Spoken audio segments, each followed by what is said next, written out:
দর্শক, দেখছিলাম শনিবার হয়ে গেছে বিসিবির বছরের শেষ বৈঠক। সেখান থেকে আসলে অনেক কিছু নিয়ে সিদ্ধান্ত আসার কথা ছিল, যদিও আসলে বিপিএলটাই খুব বেশি আলোচনার ইস্যু হয়ে দাঁড়িয়েছিল। আমরা সব কিছু নিয়ে আলোচনা করতে চাই। আমাদের সাথে যুক্ত হচ্ছেন ক্রীড়া বিশ্লেষক মেজর অবসরপ্রাপ্ত ইমরোজ আহমেদ।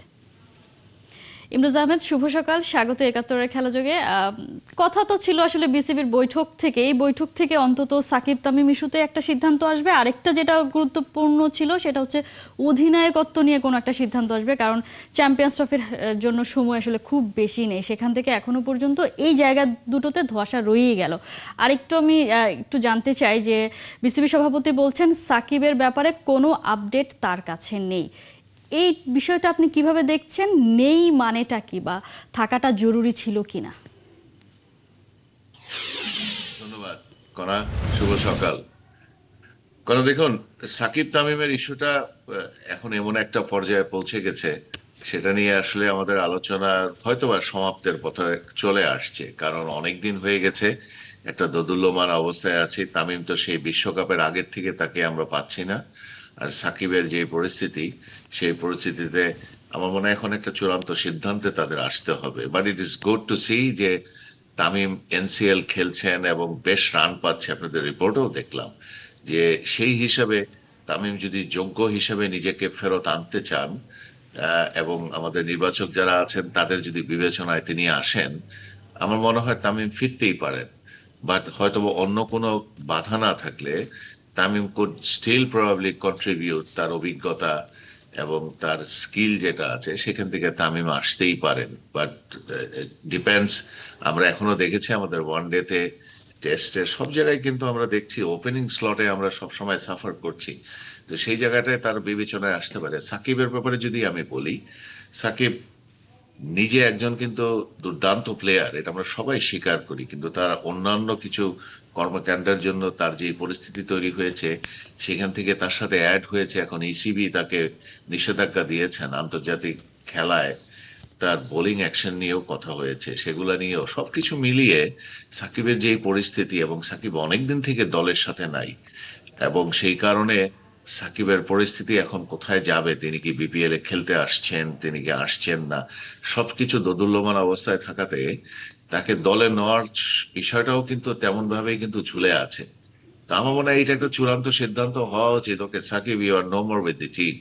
কারণ তার এই অবস্থাতে আপনি কিন্তু, তো এই ঝুলে থাকা অবস্থায় কিন্তু জাতীয় দল তৈরি করা খুবই কঠিন।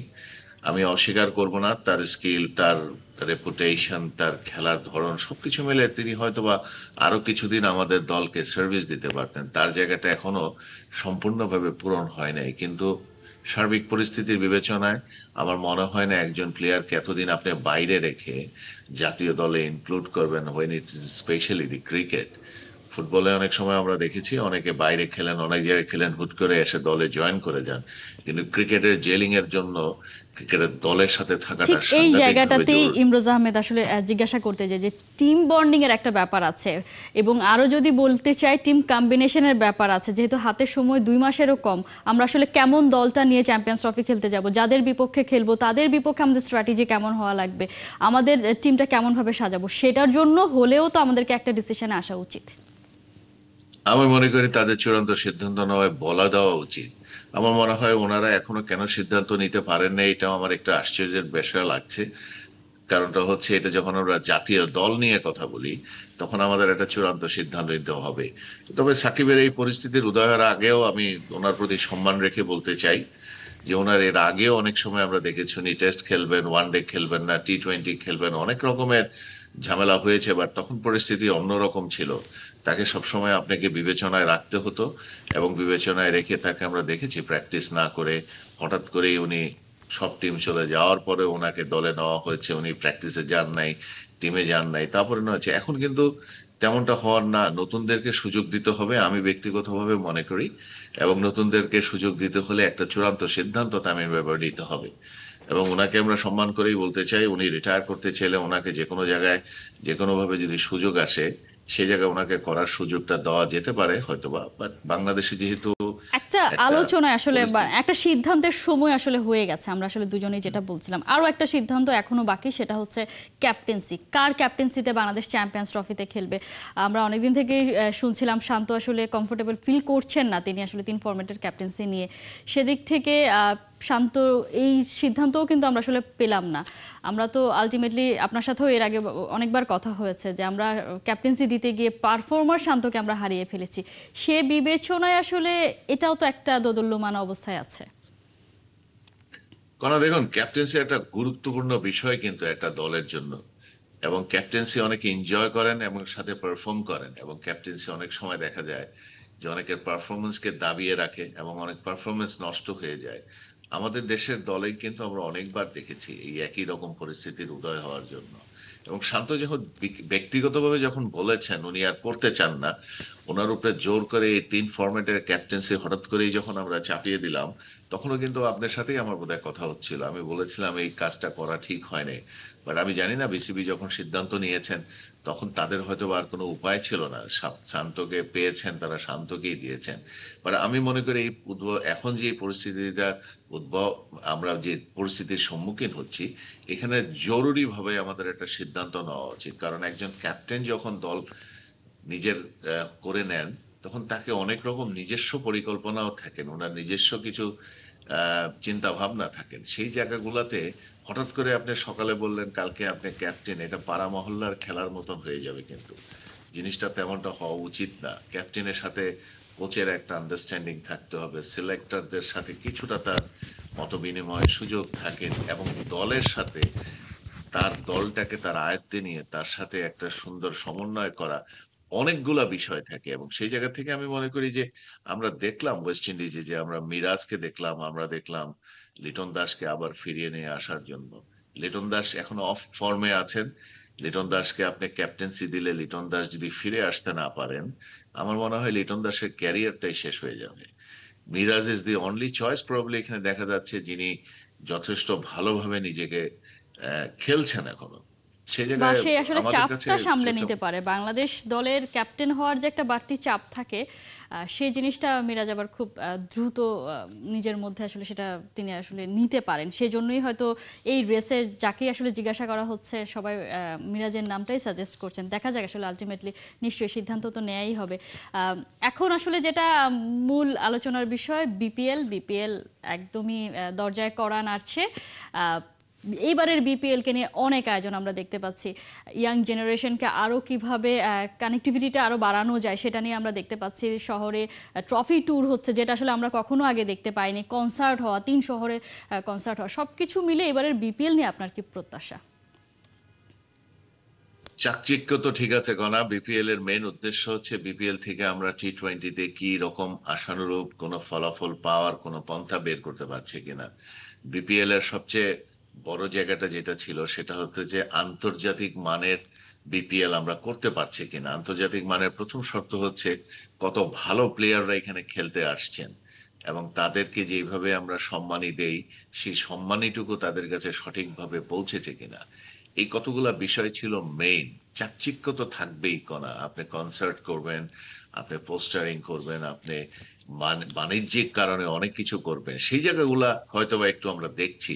কিন্তু প্লেয়ার ড্রাফটে কারা নাম লিখিয়েছেন, প্লেয়ার ড্রাফটের পরে কাদেরকে আমরা আনছি, সেই জায়গাগুলো যদি আমরা কোনো পরিবর্তন না আনতে পারি, আপনি যত কিছুই করেন বিপিএল এর মানটা ততটা উপরে উঠবে না। এবং আমরা এই আন্তর্জাতিক পর্যায়ে, যদিও সাংঘাতিকভাবে আমাদের টি-20 দলটা এবার ওয়েস্ট ইন্ডিজে খেলেছেন, সেই কনফিডেন্সটা যদি ক্যারি ফরওয়ার্ড করতে চাই আমরা, এবং উপরের দিকে প্রথম 5 জনের একটা সারির, প্রথম সারির 5টা দলের একটা দল হতে চাই, বিপিএল এর ইমপ্রুভমেন্ট এবং আমাদের জাতীয় পর্যায়ে যে খেলাটা হচ্ছে এনসিএল, সেই জায়গায় অনেক মানের পরিবর্তন আনার প্রয়োজন আছে। আমি তবুও বলবো এইবার বিপিএল এ তাদের আগ্রহটা অনেক ভালো, এবং তাদের পরিকল্পনাটা আমার কাছে মনে হচ্ছে বেশ গোছানো এবার। তবে এর সাথে যদি প্লেয়ার গুলা, বিদেশি প্লেয়ার যারা আসবেন ইমরুল আহমেদ, তাদের। সেটার জন্য তো আসলে টাইম দিতে হবে, কারণ লাস্ট সময়গুলোতে বিপিএল কে ঘিরে যে ধরনের বিতর্ক তৈরি হয়েছে বা যে সিচুয়েশন আমরা তৈরি করে রেখেছি বিশ্ব ক্রিকেটে। সবাই আসলে বিপিএলকে নিয়ে যেটা ভাবছে সেদিক থেকে এবার আমরা প্লেয়ার তো খুব এবারই যে ভালো পেয়ে যাবে ব্যাপারটা তেমন না। এবার যদি আমরা ঠিকমতো আয়োজনটা করতে পারি, মানসম্মত যদি হয়, নেক্সট টাইমে হয়তো সেটার রেজাল্টটা আমরা পেতে পারি। সেই জায়গায় তো ফ্র্যাঞ্চাইজিগুলোরও অনেক বেশি প্রফেশনালিজম দেখানো উচিত। আমরা যতটুকু জানতে পেরেছি ফ্র্যাঞ্চাইজিগুলো এখনও তাদের যে গ্যারান্টি মানি দেওয়ার কথা বিসিবির গভর্নিং বডিকে, সেটা এখনও তারা দেয়নি। যে টাইমলাইন দেওয়া হয়েছে, ডেডলাইন দেওয়া হয়েছে, সেটাও তারা মিস করে যাচ্ছে। একটা মাত্র দল তারা দিয়েছে। এই জায়গাগুলোতে ঘাটতি থাকলেও সেটারও তো প্রভাব পড়বে। অবশ্যই কেন আপনার সাথে কোনো দ্বিমত করব না। কারণটা হচ্ছে যে বিপিএল এর অ্যাট্রাকশন বা যে টি-20 লিগের সব জায়গার অ্যাট্রাকশন হচ্ছে অর্থ, এবং যেখানে আমরা যত টাকা দিতে পারছি প্লেয়াররা ততটাই আকৃষ্ট হচ্ছেন এই খেলাগুলাতে। কিন্তু আমরা হয়তো বা সেই জায়গায় অনেক পিছিয়ে আছি। এটার কারণ হচ্ছে ফ্র্যাঞ্চাইজিস গুলার দুর্বলতা। এবং আমরা আপনি অনেকবার অনেকবার আলোচনা করেছি যে এই ফ্র্যাঞ্চাইজিস গুলাকে যেভাবে আমরা নির্বাচন করতাম আগে, যাদেরকে এই মালিকানা দেওয়া হতো, সেই জায়গাটায় আমরা প্রতি বছরই দেখেছি মালিকানার পরিবর্তন হয়েছেন। প্রতি বছরই দেখেছি কিছু না কিছু হোঁচট আমরা খেয়েছি। মানে এক সময় দেখেছি যে মালিকানার কারণে বিসিবি নিজেই এই আমাদের এই বিপিএলটাকে চালিয়েছেন, তারাই মালিকানা নিয়ে চালিয়েছেন। তো সব জায়গা থেকে আমরা বলবো প্রফেশনালিজম অবশ্যই আমাদের মালিকদের ভিতরে আসতে হবে। না হলে হয়তো আমাদেরকে আসলে চিন্তা করতে হবে। এই ফ্র্যাঞ্চাইজিস গুলা কোনো এক সময় শুনেছিলাম যে অনেক সময় বাইরের অনেক মালিকরা এটা কিনতে চাচ্ছেন, সেই জায়গায় বিপিএল এর এই জায়গায় আমরা হয়তোবা বিসিবি তখন সাড়া দেয় নাই। কিন্তু এইরকম যদি আমরা দুর্বলতম মালিকদেরকে নিয়ে কাজ করতে থাকি এবং যাদের উপরে হয়তোবা ধরেই নেওয়া হচ্ছে, তাদেরকে চাপিয়ে দেওয়া হচ্ছে, তাহলে কিন্তু আসলে বিপিএলটাকে আমরা এগিয়ে নিতে পারবো না। বিপিএল এগিয়ে নিতে হলে অবশ্যই অর্থর অনেক প্রয়োজন, এবং প্লেয়ারদের মান রক্ষা করতে হলে আপনাকে এই আকর্ষণটাকে তৈরি করতে হবে।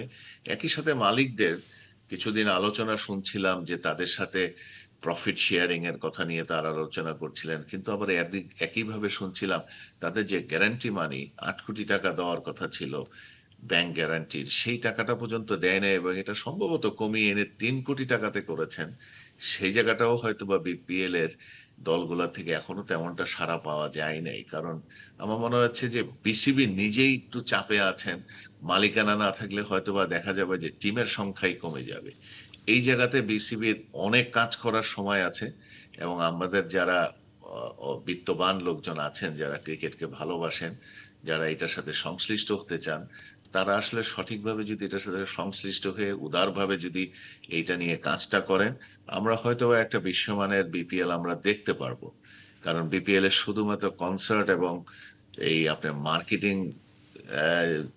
ধামাকা দিয়ে যদি এই খেলাটা শুরু হয়, অনেকে হয়তো আমরা আনন্দ পাবো, কিন্তু বিপিএল থেকে আমাদের ক্রিকেটের কি উন্নতি হচ্ছে সেই জায়গাটায় কিন্তু হয়তোবা এখনো অনেকটাই অনেকটাই ফাঁকা থেকে যাবে, অন্ধকারে থেকে যাব আমরা। তো সেই জায়গায় মালিকদেরও এগিয়ে আসতে হবে, এবং যারা দুই আছেন হয়তো পক্ষেরই আসলে দায়িত্বটা যেমন ভাবে বিপিএল এর তেমন ভাবে আসলে ফ্র্যাঞ্চাইজিদের, এবং দুজনকে সহযোগিতামূলকভাবেই আসলে এই কাজটা করতে হবে দেশের স্বার্থে, দেশের ক্রিকেটের স্বার্থে। নিশ্চয়ই নতুনভাবে আমরা সবসময় বলে থাকি যে এখন নতুনভাবেই সবকিছু শুরু হচ্ছে, সেটার প্রভাব নিশ্চয়ই এবারের বিপিএল এ পড়বে। আমরা দেখেছি আমাদের ক্রিকেটে নবজাগরণ হয়েছে, বাংলাদেশের ছেলে মেয়ে বয়সভিত্তিক থেকে জাতীয় দল প্রত্যেকে আসলে নতুন উদ্যমে খেলে চলেছে। সেটার প্রভাব এবার আমরা বিপিএল এ দেখতে চাই। ইমরোজ আহমেদ, অসংখ্য ধন্যবাদ এতক্ষণ সময় দেওয়ার জন্য। দর্শক, আমরা বিসিবির বৈঠক নিয়ে কথা বলছিলাম, আলোচনায় আমাদের সাথে এতক্ষণ যুক্ত ছিলেন ক্রীড়া বিশ্লেষক মেজর অবসরপ্রাপ্ত ইমরোজ আহমেদ।